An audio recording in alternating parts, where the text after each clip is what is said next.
Katakan saya mendukung Rhoma Irama untuk mengklarifikasi soal Habib ini. Karena saya terganggu dan tersinggung terhadap perkembangan ini sesudah saya melihat tiap mau tidur saya lihat YouTube pertengkaran Rhoma Irama, Imaduddin, Gus Abbas dengan para habaib itu luar biasa, menimbulkan pro kontra. Lalu saya lihat apa sih masalahnya? Kalau saya sendiri pribadi, mau Habib itu turunan Nabi atau tidak, kalau salah ya kita koreksi, enggak apa-apa. Tetapi yang lebih dari itu, kemudian ternyata muncul klaim-klaim bahwa Republik Indonesia itu ada karena Habib. Wali Songo itu semuanya Habib. Padahal Habibnya baru datang sesudah Wali Songo meninggal. Gitu loh. Lalu diklaim ini turunan Habib ini. Imam Bonjol coba dibilang itu Habib Sahabuddin. Itu dari mana? Habib banyak yang bagus. Saya punya Habib Quraisy Shihab bagus. Saya punya Habib Alwi Shihab bagus. Habib Syekh saya kenal bagus sangat. Baik. Habib yang mencintai dan dicintai. Itu artinya? Itu arti Habib. Habib itu karena dia mencintai, sehingga dia dicintai.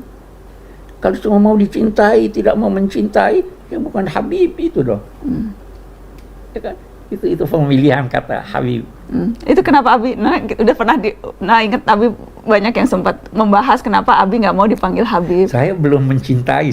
Abi mencintai, kalau Nana boleh dong manggil Abi Habib. Kalau Nana boleh, tapi Nana kalau boleh. Jadi kalau ada yang mencintai Abi mencintai itu Habib. Iya, itu baru. Kita harus mencintai masyarakat kita. Dan cinta itu tercermin dalam perlakuan kita yang baik. Kalau menegur dengan tegur sapa yang baik. Apa yang terjadi sekarang itu sebahagian kecil sebenarnya yang memberi, boleh jadi, citra yang negatif. Nah, kemudian disambut oleh yang lain dengan cara yang tidak sesuai juga, sehingga terjadi apa yang dinamakan ribut-ribut itu. Ribut-ribut itu. Nah, kalau Anda merasa diri Anda adalah keturunan Nabi, ada tugas-tugas yang Anda harus lakukan. Tugas pertama itu adalah tugas menampakkan akhlak yang luhur. Karena Nabi tidak diutus kecuali untuk menyempurnakan akhlak. Kalau akhlaknya tidak baik, kalau akhlaknya maki-maki orang, dia tidak melaksanakan fungsinya sebagai ini. Fungsinya adalah teladan. Ya kan? Fungsinya adalah menyelesaikan problem, bukan menjadi sebab. Betul membuat. Dan saya katakan saya mendukung Rhoma Irama untuk mengklarifikasi soal Habib ini. Karena saya terganggu dan tersinggung terhadap perkembangan ini sesudah saya melihat tiap mau tidur saya lihat YouTube pertengkaran Rhoma Irama, Imaduddin, Gus Abbas dengan para habaib itu luar biasa, menimbulkan pro kontra. Lalu saya lihat apa sih masalahnya? Kalau saya sendiri pribadi, mau Habib itu turunan Nabi atau tidak, kalau salah ya kita koreksi, enggak apa-apa. Tetapi yang lebih dari itu, kemudian ternyata muncul klaim-klaim bahwa Republik Indonesia itu ada karena Habib. Wali Songo itu semuanya Habib. Padahal Habibnya baru datang sesudah Wali Songo meninggal. Gitu loh. Lalu diklaim ini turunan Habib ini. Imam Bonjol coba dibilang itu Habib Sahabuddin. Itu dari mana? Kok Imam Bonjol Habib Sahabuddin gitu. Lalu ada hurufatnya bahwa kakek saya yang nama Mugaddam itu bisa membentak malaikat mungkar dan nakir katanya. Karena menyiksa orang di sebelahnya. Orang banyak dosa dikuburkan di sebelah kakek saya itu lalu disiksa oleh malaikat mungkar nakir. Keluar kakek saya panggil mungkar nakir, pergi kamu katanya. Itu kan khurafat. Meskipun ini tidak bisa merepresentasikan Habib tidak, gitu Pak. Wah, Habib banyak yang bagus. Saya punya Habib Quraisy Shihab bagus. Saya punya Habib Alwi Shihab bagus. Habib Syekh saya kenal bagus, sangat santun. Ada juga Habib namanya Habib Ahmad, bagus. Habib Abu Bakar yang saya kenal di Pasuruan, bagus. Dan semua itu dihormati. Tapi Habib ini nih mengklaim-klaim begitu, dan orang yang tidak tahu, orang awam banyak yang percaya karena ini Habib yang ngomong, Habib benar. Lalu rasa cinta saya kepada negara ini menjadi luntur. Seakan-akan ini karena Habib. Di situ saya tersinggung. Rasa cinta tanah air saya, kebanggaan kepada leluhur saya sendiri itu bangkit. Apalagi kemudian ada pemalsuan kuburan-kuburan tuh ya. Nama kuburan biasa dibangun menjadi ini Habib ini, padahal tidak jelas siapanya. Orang bersiara ke situ ini karena atas fatwa Habib si A, Habib si B. Ya, di surat yang beredar itu Bapak menekankan bahwa ini kemuliaan Habib, pendahulu kita yang menjadi terus terang. Ya. Yang kedua, muncul kelas-kelas dalam Islam. Iya, kelas-kelas itu. Kalau Habib itu lebih tinggi dari kiai. Dan itu semua ada, Mas. Ngomong itu bukan hanya ngomong begitu, itu bukan hanya katanya-katanya, karena ketika Rhoma Irama berbicara itu, lalu ada seorang Habib muda dengan Rhoma Irama, kamu bohong, tunjukkan Habibnya siapa yang katakan begitu. Sudah, itu bukan Rhoma Irama yang membuktikan. Netizen ini Habib ini tanggal sekian bilang ini dengar, ini Habib ini sampai 7. Maksud saya tidak ada urusan Habib itu ya bagian dari kita juga, tidak apa-apa. Ya. Bangsa kita juga, tapi jangan juga dibiarkan merajalela sesukanya.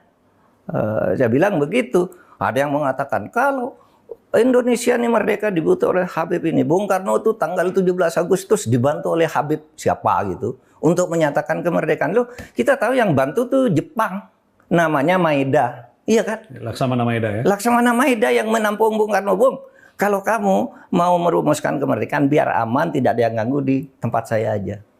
Di kantor dan di Maeda. Orang Jepang juga membantu. Orang Belanda yang membantu kemerdekaan ada juga. Namanya siapa? Eduard Weizsäcker yang mendirikan 3 serangka. Ya Belanda juga. Ya, orang India banyak. Orang Arab Nun Habib banyak. Orang Cina banyak. Lah kenapa? Kok kalau diklaim oleh Habib? Ya kita sendiri yang paling dominan, yang lain tuh yang membantu. Kan gitu kalau saya ya, rasa nasionalisme saya. Itulah sebabnya saya dukung Rhoma Irama. Abi kok lagi ramai soal Habib. Habib atau orang yang memiliki garis keturunan dengan Rasulullah SAW. Ramai jadi pusat perhatian netizen, bahkan ada yang juga jadi kontroversi dan pro kontra di mana-mana soal Habib ini, atau orang yang dipercaya memiliki garis keturunan dengan Nabi. Tapi memang kedudukannya seperti apa, Bi? Memang ya ada orang-orang yang punya garis keturunan langsung dengan Rasulullah SAW? Ada. Buya Hamka juga dulu pernah bicara bahwa itu ada, di Indonesia ada. Sekarang begini, kita lihat. Memang ada bangsa-bangsa, ada masyarakat yang memberikan perhatian yang besar menyangkut garis keturunan. Kita berkata sekarang, ratu-ratu Inggris itu ada garis keturunannya. Nah, demikian juga halnya dengan Nabi, itu ada garis keturunannya. Ya kan? Hanya memang ada beberapa istilah ahlal bait, ada istilah al-qurba, kerabat dan lain-lain sebagainya. Tetapi secara umum dapat dikatakan bahwa garis keturunan, dinamai garis keturunan Nabi itu adalah anak cucu beliau melalui Sayyidah Fatimah dan Ali bin Abi Thalib. Nah. Ada orang yang berkata itu kan dari Fatimah, mestinya kan garis keturunan dari laki-laki. Dijawab begini, Nabi menjadikan itu dari Fatimah karena Nabi Isa pun dinamai putra Maryam. Banyak itu orang-orang Yahudi itu tidak mengakui orang Yahudi kecuali kalau dari keturunan wanita, bukan laki-laki. Itu sebabnya dia tidak akui sebagai anak keturunan Ibrahim. Jadi ada, itu terpelihara. Memang orang berkata apa buktinya? Bukti yang paling konkret adalah sejarah. Di mana-mana ada. Di Iran itu bisa diketahui ini orang garis keturunan atau tidak karena ada pakaiannya serban hitam. Nah, tetapi kita tidak ingin menjadikan garis keturunan ini sebagai suatu keistimewaan yang melebihi kewajaran. Allah berfirman, "Wala tatamannaw ma faddalallahu ba'dakum 'ala ba'd." Jangan saling iri menghendaki apa keistimewaan orang itu Anda miliki pula. Tetapi karena dia keistimewaan, setiap keistimewaan punya konsekuensi, punya kewajiban. Kalau kewajiban itu tidak terpenuhi, maka garis keturunan yang dimilikinya tidak akan ada artinya. Kata Nabi Nuh punya anak, garis keturunannya ada, tapi Allah menyatakan innahu amalun ghairu salih. Dia punya pekerjaan, tidak diakui dia oleh Tuhan sebagai garis keturunannya. Tuhan menjanjikan, wahai Nuh, saya akan selamatkan kamu dan keluargamu. Waktu anaknya sudah tenggelam, wahai Tuhan, anakku dari keluargaku. Bukan. Jadi ada konsekuensinya. Dari sini kemudian garis keturunan ini terpelihara yang mestinya ikut terpelihara sifat-sifat baik itu. Kenapa garis keturunan itu menjadi penting? Karena ada pengaruh fisik dan psikis orang tua kepada anaknya. Ribet-ribet itu. Karena ya yang pertama ya garis keturunan itu ada. Ya, tapi seharusnya itu justru keistimewaannya adalah ketika ia bisa meneladani akhlak Nabi. Tidak, karena itulah sebabnya orang menamai mereka Habib. Jangan membanggakan diri dengan keturunanmu. Itu di dalam literatur agama ada ungkapan, bukannya seorang kesatria yang berkata kakek saya begini, ayah saya begini, tapi kesatria itu yang berkata ini saya yang melakukan itu. Ya toh? Jadi boleh berbangga, boleh merasa bersyukur, mempunyai garis keturunan kepada Nabi, tapi jangan tonjolkan itu. Jangan tonjolkan itu, tonjolkanlah akhlakmu, tonjolkanlah kebaikanmu, tonjolkanlah keramatamahanmu. Ini kalau bertengkar, maki ini, maki itu, nuduh ini, nuduh itu sebenarnya bukannya tidak menggambarkan ajaran leluhur, ajaran ini, itu tidak menggambarkan ajaran Islam. Jadi gelar atau atribusi Habib itu tidak seharusnya hanya sekedar gelar formalitas belaka ya, Bi? Bukan hanya sekedar menyematkan diri sebagai Habib. Kalau Abi pribadi yang diajarkan oleh ayah kakekmu itu, tidak usah kamu yang berkata dirimu Habib. Tidak usah kamu menyatakan dirimu saya profesor, saya doktor. Biar dari kegiatanmu orang berkata, oh ini wajar dinamai Habib, ini wajar jadi profesor. Anak ingat Ami Alwi yang pernah bilang sebetulnya ada inflasi Habib sekarang. Ya, itu sebabnya Habib Abdullah Al-Haddad berkata, jangan memakai pakaian kebesaran Habib kalau akhlakmu tidak mencerminkan. Tidak mencerminkan itu. Karena itu berdampak negatif buruk. Nah, jadi kita tidak mau ini apa yang terjadi ini menyerang, ini mengakui jasa saya pernah begini. Itu para penganjur agama tidak pernah mengakui jasanya bahwa dia mengislamkan orang. Karena yang mengislamkan itu Tuhan. Allah. Innaka la tahdi man ahbab. Engkau wahai Muhammad tidak bisa mengislamkan orang, menjadikan orang ini. Yang mengislamkan itu Tuhan. Tetapi di sisi lain, yang lain juga jangan berkata, oh ini datang untuk tujuan-tujuan politik, ini datang untuk tujuan ini. Akui juga bahwa mereka punya jasa. Ya toh? Itu baru bisa kita hidup berdampingan dengan baik.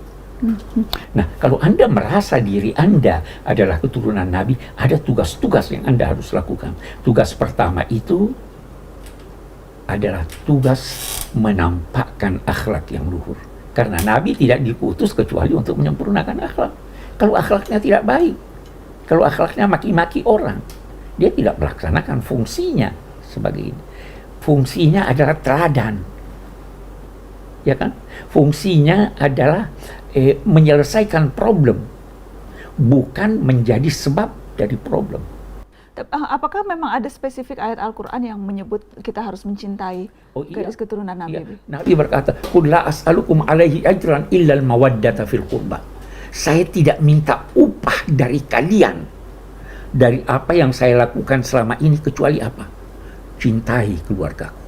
Apakah karena berangkat dari ayat itu, Bi? Bagaimana kemudian? Dari sekian banyak ayat, Sayyidina Umar berkata, saya lebih senang menjadikan gembira keluarga Nabi daripada keluargaku.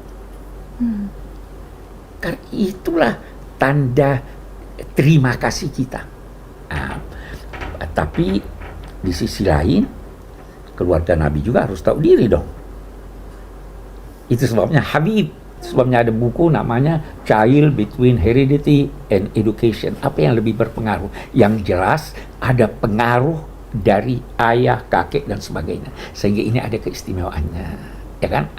Dari sini kemudian ada orang-orang, termasuk di Indonesia ini, ada garis keturunannya, dan itu terpelihara. Sampai sekarang, Bi? Sampai sekarang terpelihara, ada kantor khusus yang ini. Agama memang memerintahkan untuk memelihara itu. Oke. Jadi, tapi konsekuensinya, apa sifat-sifatnya sesuai dengan itu. Mereka yang datang ke Indonesia ini, itu umumnya datang dari Hadramaut. Kakeknya sebelum sampai ke Hadramaut, tadinya ada di Irak. Kemudian dia berhijrah dari Irak. Berhijrah dari Irak bukan untuk mencari nafkah ke Hadramaut. Karena dia kaya raya di Irak. Hadramaut gersang. Tapi dia datang untuk mengajarkan agama. Untuk mempersatukan masyarakat. Putra-putranya melanjutkan misinya sampai kepada seorang yang dinamai Al-Faqihil Muqaddam. Al-Faqihil Muqaddam ini sosok yang diistilahkan mematahkan pedang. Kami tidak akan melakukan kekerasan apapun. Kami berdakwah dengan akhlak yang baik. Habib yang mencintai dan dicintai. Itu artinya? Itu arti Habib. Habib itu karena dia mencintai, sehingga dia dicintai. Kalau cuma mau dicintai, tidak mau mencintai, ya bukan Habib itu dong. Ya kan? Itu pemilihan kata Habib. Itu kenapa Abi, udah pernah ingat Abi banyak yang sempat membahas kenapa Abi nggak mau dipanggil Habib. Saya belum mencintai. Abi mencintai, kalau Nana boleh dong manggil Abi Habib. Kalau Nana boleh, tapi Nana kalau boleh. Jadi kalau ada yang mencintai Abi mencintai itu Habib. Iya, itu baru. Kita harus mencintai masyarakat kita. Dan cinta itu tercermin dalam perlakuan kita yang baik. Kalau menegur dengan tegur sapa yang baik. Keturunannya inilah sebagian yang datang ke Indonesia. Bukan untuk mencari nafkah. Untuk menyebarkan Islam. Untuk menyebarkan Islam. Tidak dengan pedang. Tidak dengan pedang. Tidak dengan kekerasan. Mereka tidak bisa berbahasa daerah Indonesia, bahasa Indonesia atau bahasa Jawa, tetapi bagaimana mereka bisa mempengaruhi masyarakat melalui akhlaknya. Jadi tidak mengenal kekerasan, tidak mengenal makian. Nah, inilah yang berlanjut. Mereka berdakwah di sini sampai meninggalkan keluarganya. Sampai di Indonesia, orang-orang Indonesia itu Jawa, Sumatera, di mana-mana dinamai akhwal, saudara ibu kami. Penghormatannya, ini saudara ibu kami. Di sinilah mereka kawin-mawin, di sinilah lantas lahir ini tadi. Garis keturunan yang lain sampai sekarang. Ini yang mestinya mengikuti jalur kakek-kakeknya ini, mengikuti jalur Nabi yang menyebarkan toleransi, yang menyebarkan akhlak. Ya, apa yang terjadi sekarang itu sebahagian kecil sebenarnya yang memberi, boleh jadi, citra yang negatif. Nah, kemudian disambut oleh yang lain dengan cara yang tidak sesuai juga, sehingga terjadi apa yang dinamakan ribut-ribut itu. Ribut-ribut itu. Nah, kalau Anda merasa diri Anda adalah keturunan Nabi, ada tugas-tugas yang Anda harus lakukan. Tugas pertama itu adalah tugas menampakkan akhlak yang luhur. Karena Nabi tidak diutus kecuali untuk menyempurnakan akhlak. Kalau akhlaknya tidak baik, kalau akhlaknya maki-maki orang, dia tidak melaksanakan fungsinya sebagai ini. Fungsinya adalah teladan. Ya kan? Fungsinya adalah menyelesaikan problem, bukan menjadi sebab dari problem.